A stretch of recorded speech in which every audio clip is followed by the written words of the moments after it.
자, 인생에 살면은 분명한 이유들이 존재하고 있게 됩니다. 이건 내가 원하든 원하지 않든 그래서 얻어진 결과를 할지라도 우리가 걸어가는 인생의 삶에는 그 걸음에 대한 결과들이 나타난다는 거예요.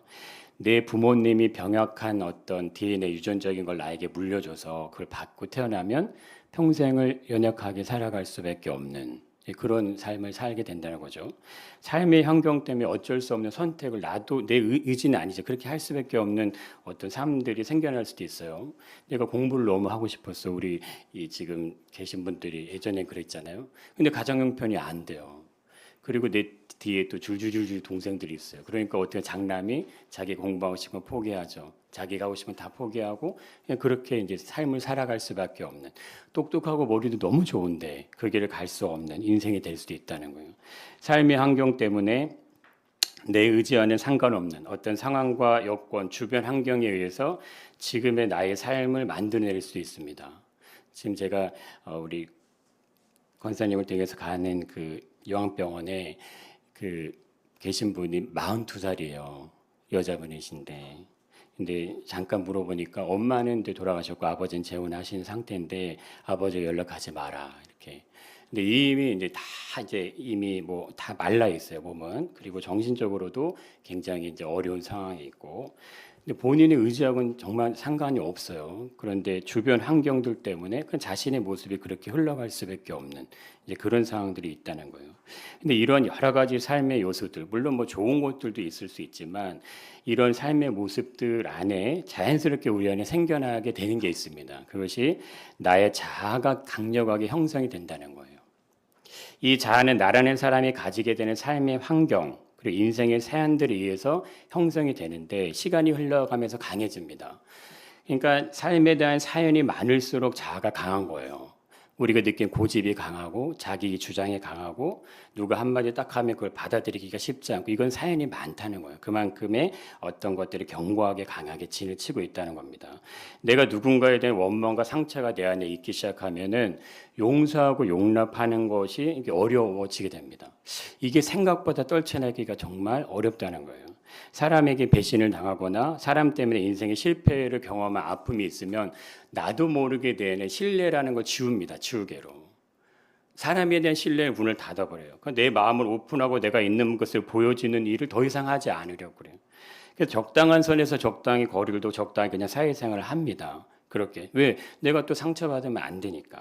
내가 자라온 삶의 환경의 모습에서 그렇죠. 나의 부모님이 어떤 가치를 가지고 살아왔냐. 이게 우리의 삶에 영향을 주는데 부모의 생각, 가치관, 언어, 습관, 행동 이게 다 그대로 자녀에게 간다는 거예요.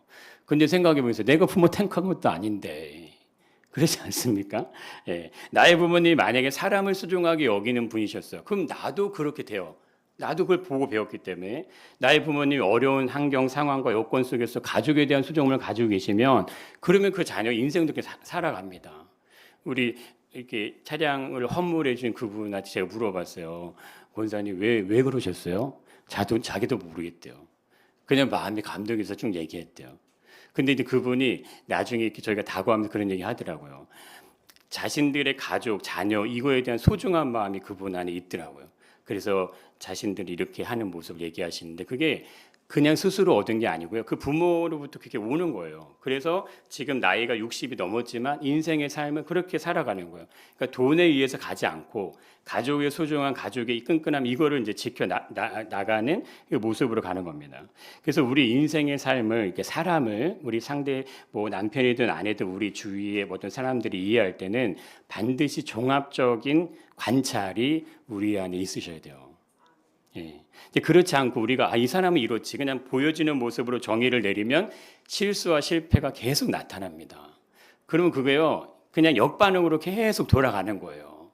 그 사람을 이해하지 못하게 생겨나는 거예요. 단면을 보고 전체는 이해할 수 없는 것처럼 그 사람이 살아왔던 환경이 있고 부모로부터 물려왔던 삶의 모습들이 있어요. 근데 그걸로 인해서 가지게 되는 결과들이 있을 수밖에 없다는 거예요. 근데 이거를 종합적으로 알게 되면 그 사람에 대한 이해가 헤아려집니다. 그 사람은 헤아리는 거예요. 사람은 판단하는 게 아니고 이 사람이 어떤 모습인지를 그거를 살펴보는 거예요. 우리가 왜 우리의 자녀들이 이렇게 잘 살피고 뭐가 불편한 게 없나 우리 아이들이 그런 것처럼 보는 거예요. 자, 그런데 물론 이것이 쉬운 건 아닐 수 있습니다. 그러나 우리 이렇게 생각해 보실 수도 있죠. 만약에 우리에게 인생의 삶을 선택할 수 있는 기회가 주어진다면, 나의 삶의 환경을 내가 선택할 수 있다면 어느 누구나 가장 이상적인 환경을 택하지 않겠냐는 거예요. 그렇지 않을까요? 누구든 그래? 그럼 나는 가장 더 좋은 환경을 택할 거야 하지 않겠냐는 거죠. 나는 원하지 않았어요. 그런데 나의 삶에 어쩔 수 없는, 거부할 수 없는 환경에 내가 그냥 있게 되는 삶을 살아올 수밖에 없다는 거예요. 나는 이거 원하지 않는데 그게 나에게 왔어요. 그걸 내가 살아내야 돼요. 그럼 어떻게 합니까 이게? 내 삶의 요소들을 그런데 스스로 결정할 수 있다면 당연히 뭡니까? 최고의 조합으로 내 인생을 다시 살죠. 다시 기획하고 다시 만들어내죠. 그러나 인생 그렇게 되지 않는다는 거죠. 내 의지와 내 노력과 열심 이것 아무 상관없이 그냥 유전되는 게 있어요. 그리고 내가 자라면서 보고 답습됨으로 내 안에 그냥 내재될 수 있는 내재돼서 생활할 수밖에 없는 영역들이 생겨난다는 거예요. 그래서 인생은 공평한 겁니다. 이게 공평한 거예요. 그래서 우리의 시각에 높은 곳을 바라보면 어떻게 합니까? 항상 불만족할 수밖에 없죠. 채워지지 않으니까요. 그럼 우리는 어떤 삶의 자세를 가지고 살아가야 되느냐? 우리가 어쩔 수 없는 삶의 환경에 지금의 나의 자리에 와 있을 수도 있어요. 물론 부모로부터 좋은 거를 물려받아서 내가 그만큼 누리는 자리에 가실 수도 있지만 어떤 삶에 있든지 그러하기에 더욱더 모아야 되냐면 지금 내가 있는 현실의 삶을 소중하고 귀하고 아름답게 여기셔야 됩니다. 비록 나의 삶의 모습이 내가 원하는 모습이 아닐 수도 있어요. 세상의 가치의 기준을 볼 때 나는 주목받지 못하는 삶의 모습일 수도 있죠. 세상 사람들이 나를 높여주고 나를 특별히 대우해주지 않을 수도 있어요. 그런다 할지라도 나 스스로 나의 삶을 소중하고 귀하고 아름답게 여기시기를 축복합니다. 내가 먼저 나를 사랑하지 않으시면 안 되는 거예요. 내가 먼저. 제가 만약에 아버지를 선택할 수 있다면 저도 뭐 큰 교회 물려받을 수 있는 아버지를 딱 선택하면 그럼 얼마나 좋습니까? 그냥 편안하게 목회할 수도 있고. 그렇죠? 그 우리 삶이 다 이유되면 이유될 게 수백 가지 수천 가지가 된다는 거예요.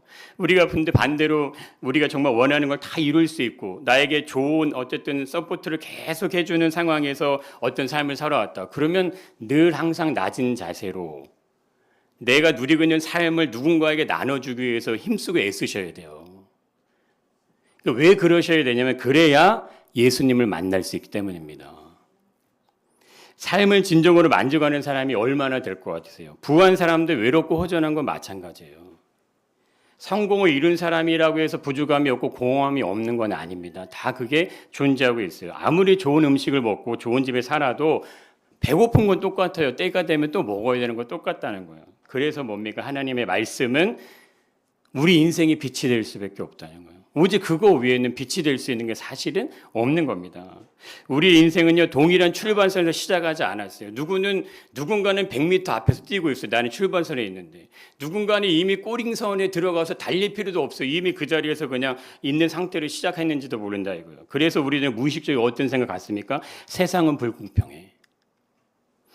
이걸 우리는 가지고 살아가는지도 몰라요. 내가 만약에 이랬으면 이런 가정에 대한 것들이 무수히 많이 생겨날 수밖에 없다는 거예요. 그런데 성경은 우리가 세상에 살아가면서 가질 수밖에 없는 이 생각의 기준들에 대해서 완전히 다른 거 얘기합니다.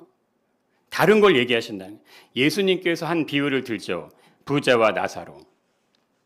자, 이것이 우리 인생의 모습하고 너무나 유사하고 비슷하기 때문에 이것을 예수님이 설명해 주시는데 자, 한번 볼까요? 한 부자가 있습니다. 근데 뭐 합니까? 즐기잖아요. 호화롭게. 뭐를 입어요? 좋은 옷 입잖아요. 얼마나 좋아 이렇게 인생을 사시면. 자, 그런데 또 한 사람 나오죠. 근데 뭡니까 이 사람은? 거지예요. 버려졌어요. 이게 불공평한 거 아닐까요? 근데 이 거지의 삶은 어떻습니까? 부자의 상에서 떨어지는 거 그거 가지고 그냥 살아갈 수밖에 없어요. 근데 얼마나 불쌍하면 개들이 와서 하냐 이거예요. 너무나 대조적인 두 인물을 예수님 비유로 설명하십니다. 이게 너무 극과 극인 것 같은데 근데 이걸 이게 중요한 부분이라는 거예요. 자, 이렇게 보면요. 이게 불공평하죠. 누구는 부자를 하고 누구들은 개들이 와서 헌대를 하는 존재로 살면 이게 어떻게 공평합니까? 불공평하죠. 근데 중요한 건 뭐냐면 만약에 여기까지가 우리의 인생의 모습이면은 불공평한 거예요. 이 상황에서 끝나면 부자는 즐기고 호화롭게 좋은 옷을 입고 즐기는 걸로 끝나는 거고, 거지 나사로는 그냥 거지로서 부자의 상에 떨어지는 것만 그냥 받아먹고 살아가는 버려진 어떤 존재점 살아가는 걸로 끝나면 그럼 인생은 불공평한 거예요. 그래서 우리가 만약 이 세상의 삶이 전부라고 하면요, 이 세상이 추구하는 가치를 그런 도덕질을 해서라도 살인을 해서라도 내가 가져야 되는 거예요. 그렇지 않을까요? 이 세상이 전부라면. 불공평한 세상이잖아요. 누구는 태어날 때부터 부자로 태어나고, 누구는 태어날 때부터 거지로 태어나고, 그럼 이거 어떻게 공평합니까? 누구든지 부자로 태어나서 부자의 삶을 향유하며 살아가는데 누구는 태어날 때부터 그러면 이게 어떻게 공평하다고 말할 수 있냐 이거죠.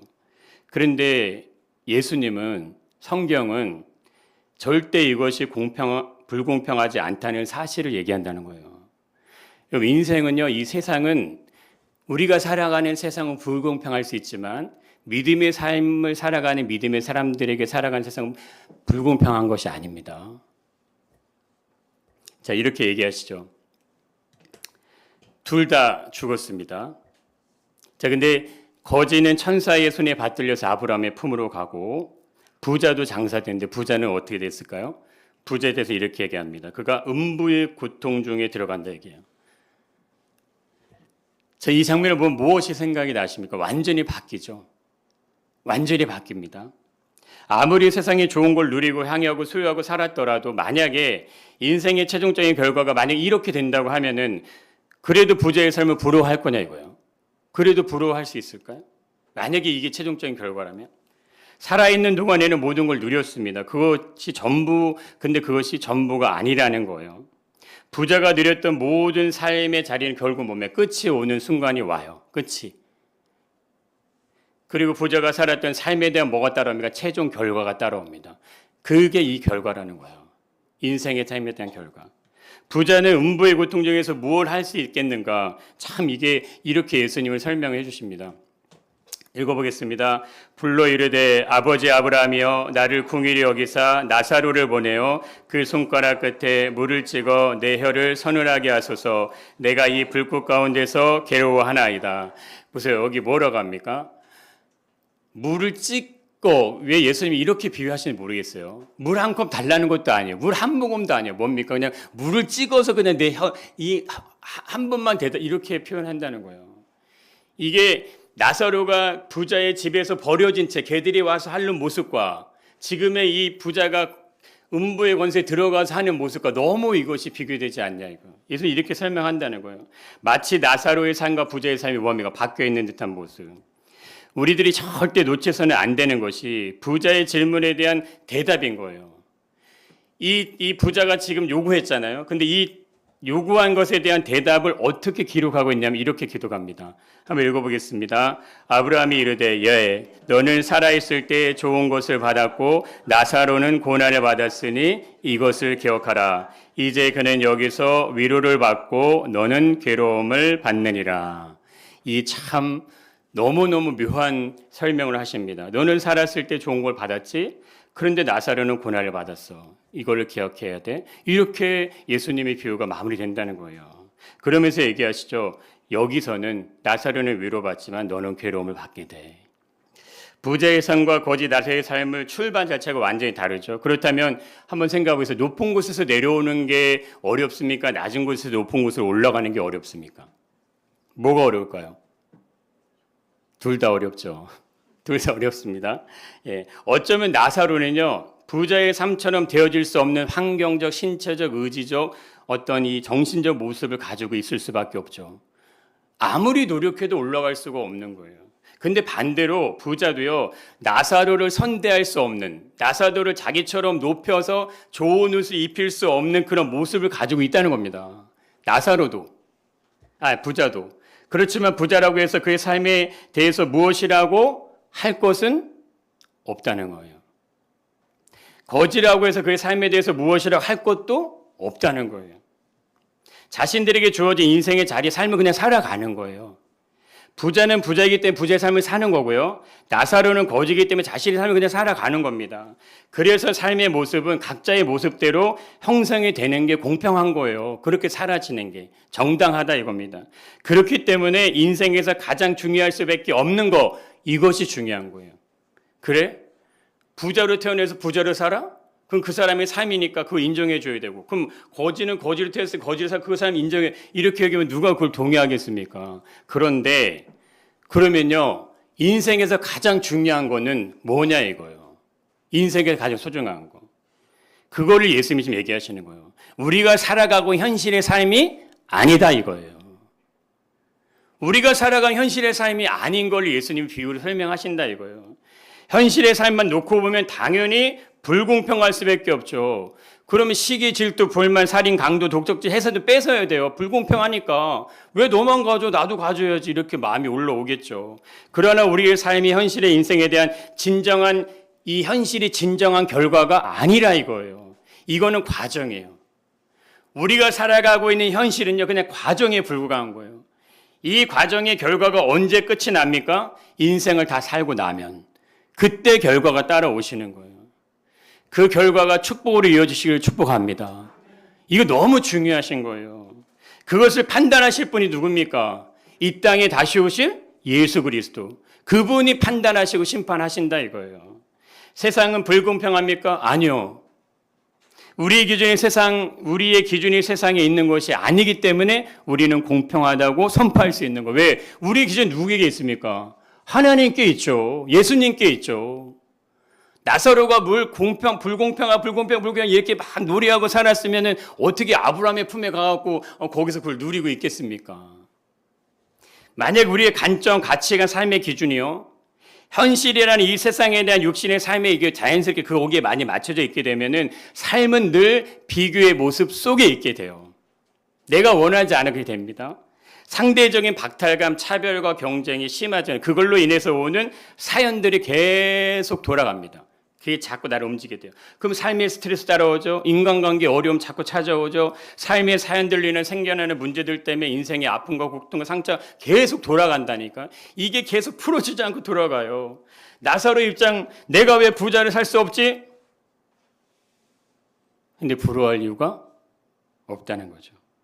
왜 그럴까요? 그들의 삶의 결과가 전혀 다르기 때문에. 삶의 가정은 당연히 부자가 너무 좋죠. 부럽죠. 누리고 싶고 너무 좋은 겁니다. 그런데 그 삶의 결과가 음부의 고통 중에 있는 것이라고 한다면 그 삶을 부러워야 될 이유가 있겠냐 이거죠. 반대로 거지로 살았습니다. 그런데 그 삶의 결과가 천사들에게 받들려서 아브라함 품에 있는 것이라고 한다면 어떤 삶의 결과를 얻는 것이 진정한 인생의 성공이 되는가 하는 거예요. 부자와 거지 나사로에 비해서 설명하는 거. 인생에서 가장 중요한 건 우리 현실의 삶이 아니다. 예수님이 이거를 얘기하십니다. 이걸 마태복음 25장에서도 얘기해 주세요. 예수님께 다시 재림하실 때, 이제 예수님이 언제 재림하실지 모르지만 예수님이 다시 오실 때, 그때 예수님이 오시면서 하신 일들을 나타냅니다. 인자가 영광으로 다시 오십니다. 모든 천사와 함께 올 때 영광의 보좌가 세워지는데, 그런데 예수님 오실 때 어떤 일이 일어나냐면, 읽어보겠습니다. 모든 민족을 그 앞에 모으고 각각 구분하기를 목자가 양과 염소를 구분한 것 같이 하죠. 뭐를 구분한다고요? 양과 염소 구분하신다고요. 양과 염소를 구분해서 이렇게 하죠. 양은 그 오른편에 왼손에 줍니다. 확실히 구분지시죠? 자, 그러면 이 양과 염소를 구분하는 기준이 뭐냐 이거. 그 기준이 있을 거 아니에요. 예수님이 이 땅에 오시는데, 다시 오시는데, 그럼 그 기준이 뭐냐요. 근데 이것이 아주 의외의 답을 하신다입니다. 임금이 대답하기를 내가 진실로 너희에게 이르노니. 예수님의 비율이 이렇게 얘기하십니다. 한번 읽어보겠습니다. 너희가 여기 내 형제 중에 지극히 작은 자 하나에게 한 것이 곧 내게 한 것이니라 하시고, 이 설명을 하신다는 거예요. 여러분, 적어도 우리가 양의 자리에 들어가려면 이렇게 얘기하실 줄 알았는데 그게 아니고 뭐래요? 지극히 작은 자 하나에게 한 거야. 그리고 내게 한 거야. 이게 놀라운 예수님의 비유를 얘기하시는데, 그러면서 예수님이 그 지극히 작은 자가 누군지를 얘기하는데 이렇게 얘기하시는 거예요. 내가 줄일 때 너희가 먹을 거 줬고 목마를 때 마시게 하였고 나그네 될 때 영접하였고 헐벗었을 때 옷을 입혔고 병들었을 때 돌아봤고 옥에 갇혔을 때 와서 봤다. 이 얘기를 듣고 이인들이 양들이 뭐라고 얘기하냐면 어안이 벙벙하죠. 이렇게 얘기합니다. 예수님, 우리가 어느 때 주께서 줄이신 것을 보고 음식을 대접하고 목마르신 걸 마시게 했습니까? 어느 때 나그네 되신 것을 보고 영접하여 헐벗은 것을 보고 옷을 입혔습니까? 어느 때에 병드신 것이나 옥에 갇힌 걸 보고 가서 봤습니까? 이렇게 반문할 수밖에 없어요. 여러분, 주님이 이 땅에 오셔서 우리를 구원의 자리로 이렇게 우리를 데려가실 때 우리가 주님 앞에 뭐를 가지고 주님 내가 이런 삶을 살았습니까? 이렇게 자신하면서 가실 수 있는 게 뭐가 있으실 것 같으세요? 어쩌면 우리도 이렇게 질문할 수밖에 없어요. 주님 어떻게 나를 구원하셨어요? 주님 어떻게 나에게 영광의 보좌에 나를 앉혀주셨어요? 나는 주님을 위해서 한 것이 아무것도 없는 것 같은데.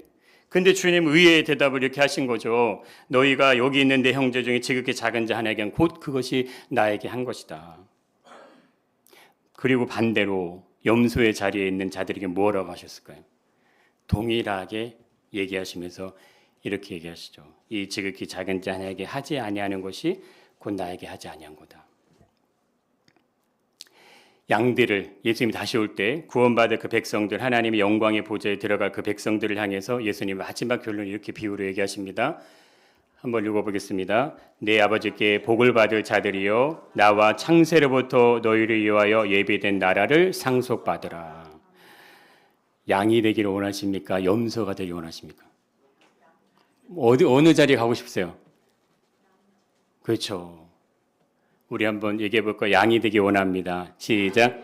양이 되기 원합니다. 예, 이 고백은요, 너무너무 중요한 거예요. 그렇게 되려면 나의 삶의 모습이 어떠한 모습에 있든지 상관없이 우리의 인생의 모든 삶에 존재하고 있는 이유들이 있어요. 근데 이 이유들이 모두 다 예수님을 만나셔야 돼요.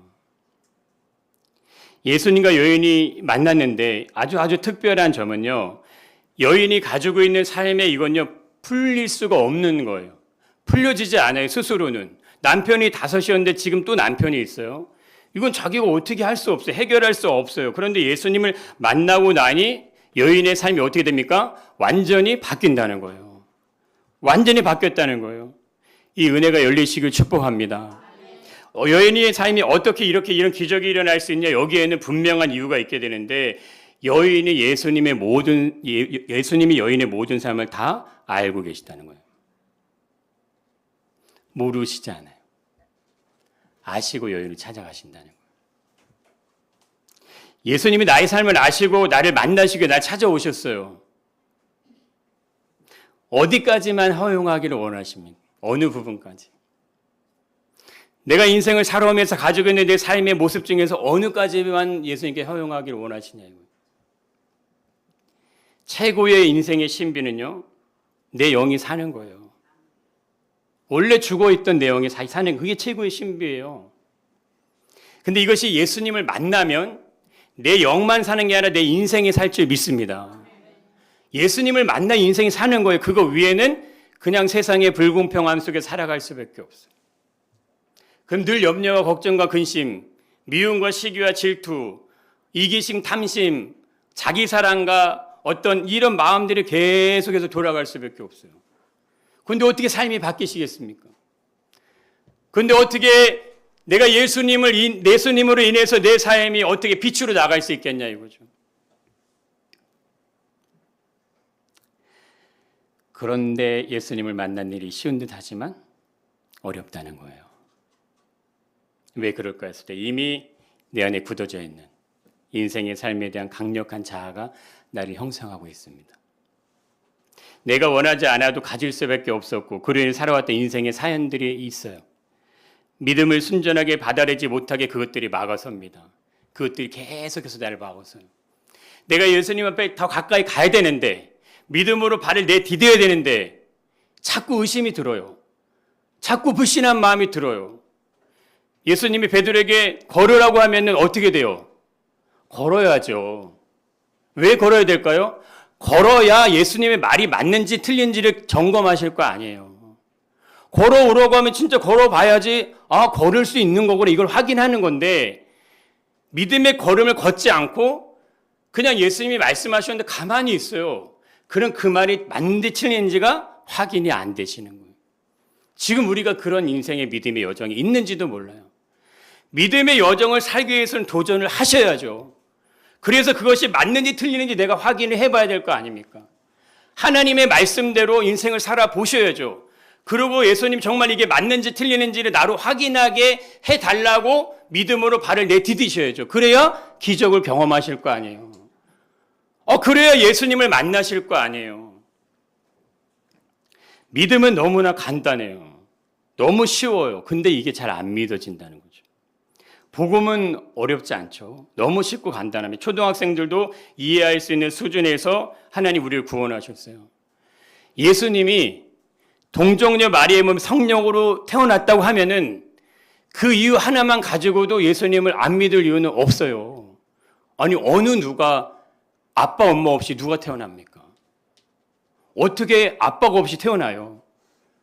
그러면 그분은 분명 신이든지 아니면 가짜든 둘 중에 하나인 거예요. 근데 그분이 죽음을 이기시고 부활하셨어요.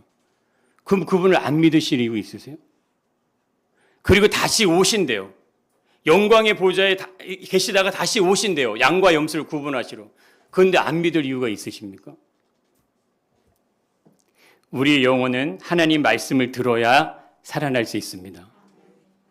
우리의 영이 살면요, 우리의 삶은 반드시 살아나게 돼요. 인생의 삶에 대한 상처, 아픔, 고통, 사연들 이거 다 치유함이 일어날 줄 믿습니다. 이 하나님께서 우리 죄를 하게 사해 주셨는데 우리 삶을 치료하지 못하시겠냐는 거예요. 하나님의 능력이 나의 삶의 어두움을요, 이걸 해결하지 못하시겠냐는 거예요. 예수님의 보혈이 나의 삶을 완전히 바꿔내지 못하시겠냐는 거예요. 부자든 가난한 자든 어떤 삶을 살든 어떤 삶에 놓여 있든 인생에서 가장 중요한 건요, 내가 예수님을 만나는 인생이 되느냐 아니면 그렇지 않느냐 이건 거예요. 우리가 살아가는 이 세상 육신의 삶은요, 내 의지로 바꿔낼 수 없는 영역이 있습니다. 이건 유전적인 인생의 습관을 나타낸 행동, 이것들로 만드는 삶의 가치관, 이게 작동이 되고 있어요. 나도 모르게 내 안에. 그래서 예수님이 처음에 오실 때 뭘 얘기합니까? 회개하라 얘기하시잖아요. 세례요한이 뭘 선포해요? 회개를 선포하시잖아요. 내가 원하지 않는 모습들에 의해서 구조적으로 우리의 삶은 돌아가게 돼 있어요. 그 성경은 이거를 인간의 죄성에 대한 부분으로 설명을 하십니다. 그래서 갈라디아에 설명하시죠. 내가 누구와 함께 십자가 죽었다? 예수와 함께 십자가 죽었다는 얘기를 하신다는 거예요. 근데 보세요. 여기 영적인 부분이 더해지면 어떻게 됩니까?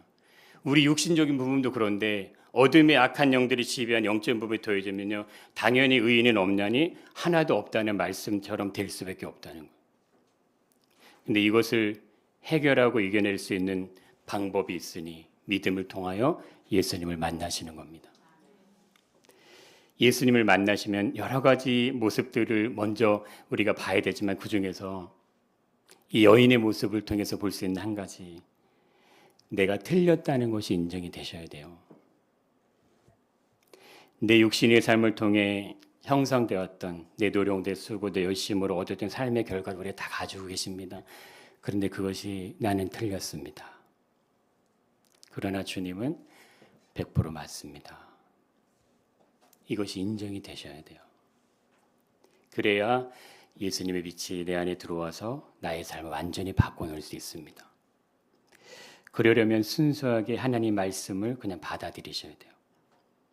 성경에 기록된 하나님 말씀을 그냥 있는 그대로 받아들이셔야 돼요. 예수님의 질문에 대한 여인은 놀라운 답을 보입니다. 내 남편을 불러오라. 주저하지 않고 여인이 얘기해요. 나는 남편이 없나이다.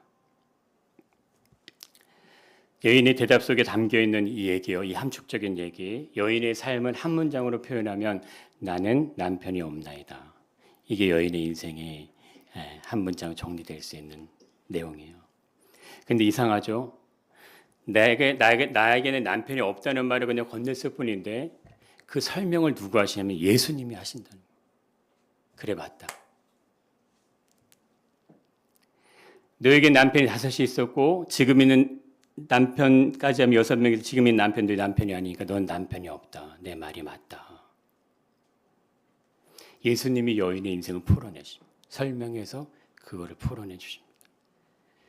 근데 여인의 대답 속에 뭐가 들어있냐면요. 주님, 제가 들렸습니다. 이 답이 들어있는 거예요.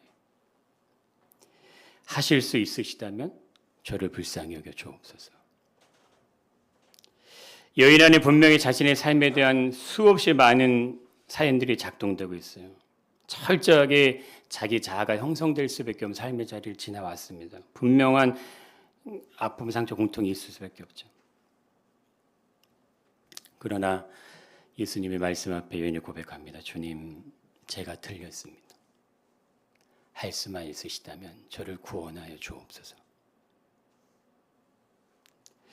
근데 주님 놀라운 반응을 보이세요. 오늘 권사님이 얘기하신 것처럼 나무라지 않으세요.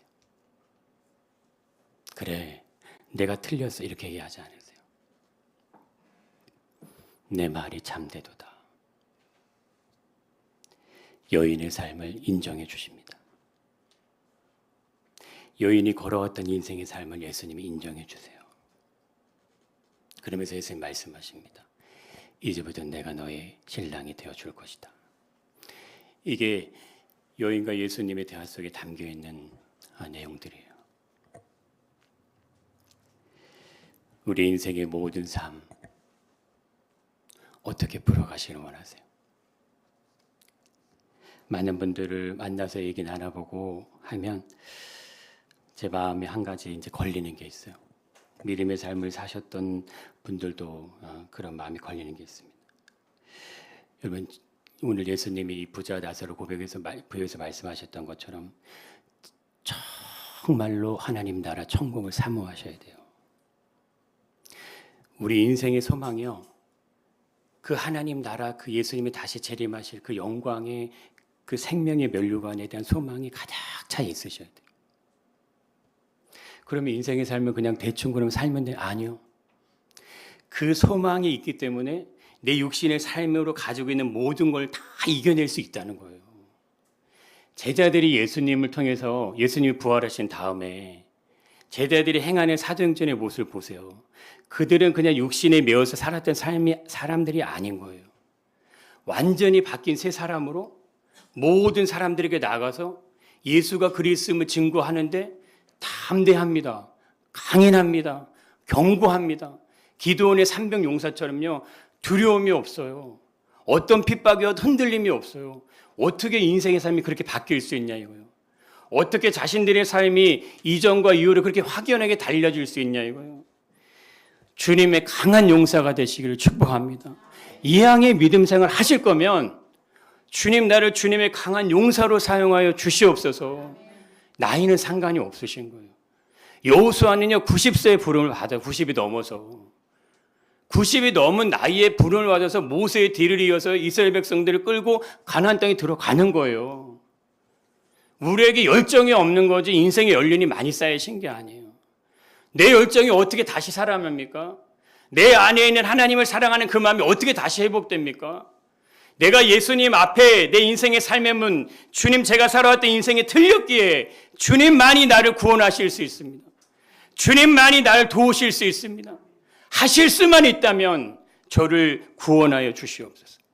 내 삶에 해결되지 않는 이 삶의 엄청난 고통 중에 있는 나를 불쌍히 여겨 주시옵소서. 그 은혜가 우리에게 고백될 때 우리를 놀랍게 들어쓰실 줄 믿습니다. 우리 교회를 통해 진짜 이름대로요 하나님의 꿈이 열릴 줄 믿습니다.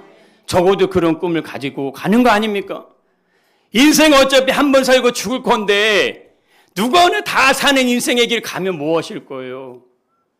정말 하나님이 살아계신 걸 내 눈으로 보고 나를 통해 기적이 일어나는 거 경험하고 믿음으로 내가 선포하는 대로 내 자녀들에게 내가 사랑하는 사람들에게 그 기적이 일어나는 거 내 눈으로 보고 그리고 마지막 눈을 감을 때 주님 나에게 맡겨진 인생 내가 이렇게 주님을 위해 살다가 주님 품으로 가오니 이 땅에 남겨진 나의 후손들의 내 지경의 씨앗들의 모든 뿌려진 것 위에 하나님의 축복이 임하게 하여 주옵소서. 내가 수고하고 내가 노력했던 그 모든 수고의 열매들이 나의 자녀들에게, 나의 후손들에게 그대로 가서 마지막 때 그들이 주님의 영광 가운데 주님의 나라에 들어가게 하여 주옵소서. 결국 뭡니까? 이 세상은 결국 무너지게 돼 있어요. 무너질 세상에서 공평과 불공평을 얘기하면 무엇일 거예요? 영원히 세워질 나라, 그 나라에서 우리의 모든 삶의 이유들이 거기에 있는지 믿습니다.